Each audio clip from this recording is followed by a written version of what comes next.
Are you struggling to maintain control of your BMW E46? Is poor handling destroying your BMW driving pleasure? If that's the case, perhaps it's your control arms that require some maintenance.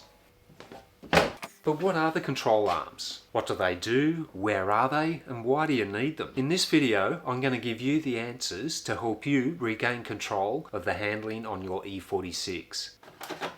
In German, the name is Querlenker. In the UK and parts of Australia, they're often referred to as a wishbone, and in the US, most commonly known as the control arms. They come in a variety of shapes, either rectangular or triangular, and depending on your car, you might have 2 or 4. If you've got independent rear suspension, well, you'll find them on the rear as well.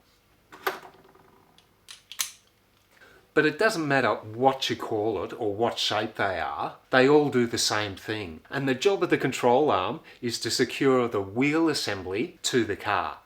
Now let's take a look at the control arms on the E46 and what you need to do to keep them working properly. On your E46 you'll have one on each corner at the front, and because the E46 has independent rear suspension, there are 2 on each corner at the rear. Let's get down and dirty and have a look at the front first. The front control arms are triangular in shape and they have 3 fixing points. There's one on the wheel assembly, the second to the cross member, and the third attaches to the chassis. Where the control arm attaches to the chassis, there's a rubber bush inside an aluminium housing. There are 2 ball joints where it fixes to the cross member and to the wheel assembly. Now the rubber bush and the ball joints are designed to allow movement of the control arm as the wheel goes up and down over bumps and undulations in the road. It's the rubber bush and the ball joints which require replacement, because any excessive play at these fixing points is going to adversely affect the handling on your E46. The solution to fix this problem is to replace the ball joints and that rubber bush. The ball joints are factory pressed into the control arm, which means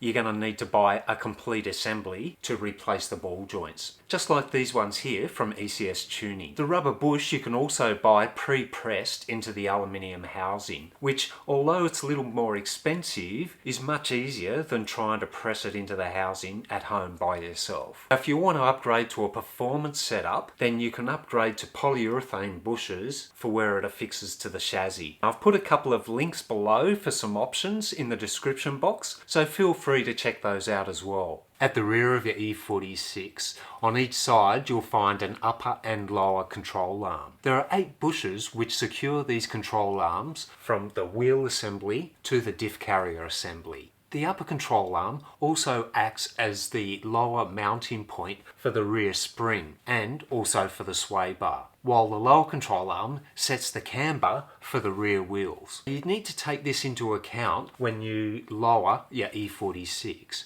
because lowering your E46 excessively is going to create a heap of negative camber. A solution to overcome this problem is to replace this fixed length lower control arm with an adjustable control arm, just like these ones here from Turner Motorsport. This will allow you to reset the camber for the rear wheels. For a slightly firmer feel at the rear, when you upgrade the bushes for the control arms, upgrade to an M3 spec rubber bush, which has a slightly firmer rubber in it and is going to help to firm up the feel at the rear of your E46.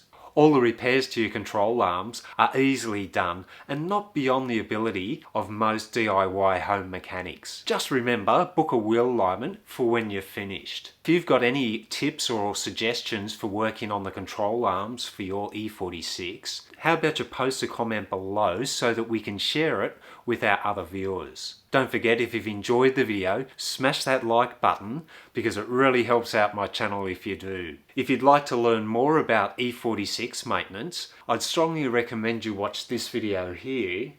But you can also watch the video that YouTube recommends you'll enjoy the most by clicking and watching this video here. I've really enjoyed your company today. Thank you so much for watching. But until we meet again, look after yourselves, stay safe, and TTFN.